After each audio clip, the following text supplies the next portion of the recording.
In the society that we live in, I think everyone is a helpful person, unless you're a Jeffrey Dahmer or a serial killer out there. We all have that inherent ability that we want to help people because it makes us feel good. And I guess you're laughing because you noticed that invisible arm and that AI artwork that I threw up there.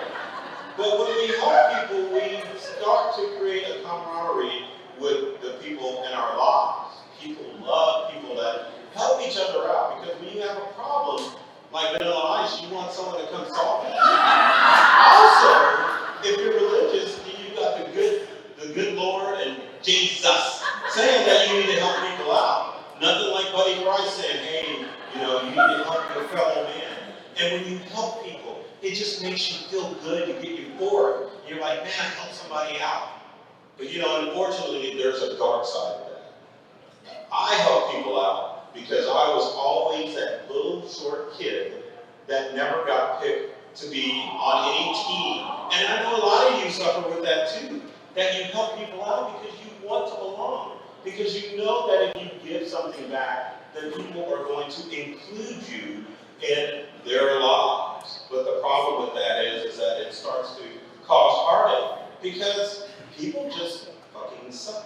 They don't want to help you out. They do. You get stressed out. You're like, I helped him get or her get what she wants, and they're not helping me out.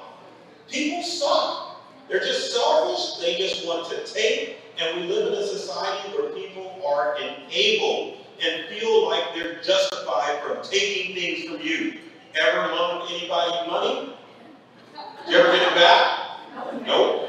And when people have stuff, they don't want to share their stuff. Like, yeah, you helped me out.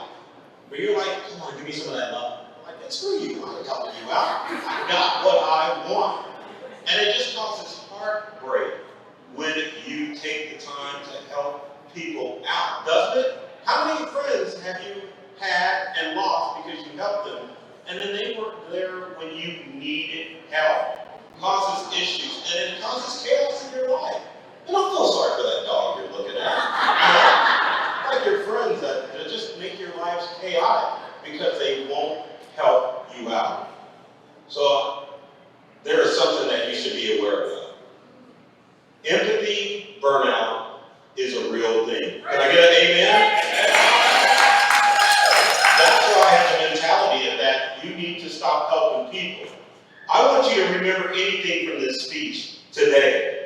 I want you to concentrate on helping yourselves out first before you give to anybody else.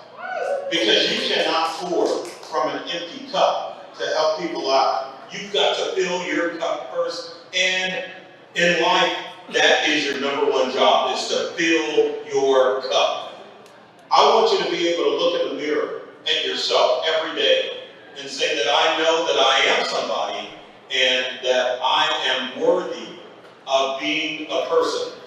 Once you begin to fill your own cup and to help yourself out, rather than helping these folks out here, I wasn't going to use another F word, but I decided to pause, to have better friendships. So take time for yourself, meditate, be alone, and learn to be alone. Take yourself out to dinner. Don't help somebody out who's going to be like, well, I can't afford to go out, but I can go if you can take me. Let's screw all that. Go travel alone. Be alone. Be mindful. Build up and fill your own cup. I want you to get out of the mindset of helping people out, because you need to make sure that you are whole and that you are centered. Also, if you want to improve yourself, make sure that you are learning new things. You have no excuse, and people don't have an excuse to ask you stuff, because you can, if someone wants to know something, they can get on AI, correct? True story, I had a lady come up to me and ask, I need you to help me write a business plan. I was like, chick, but I use the B version of chick, right? Get on ChatGPT. She didn't want to do it, so I'm like, sweetie, I can't help you out. But it's all about having fulfilling lives. So make sure that you are filling your cup first. Be able to look in the mirror at yourself and say, I am loved and I am blessed. And quit helping people out first. Help yourself. Thank you.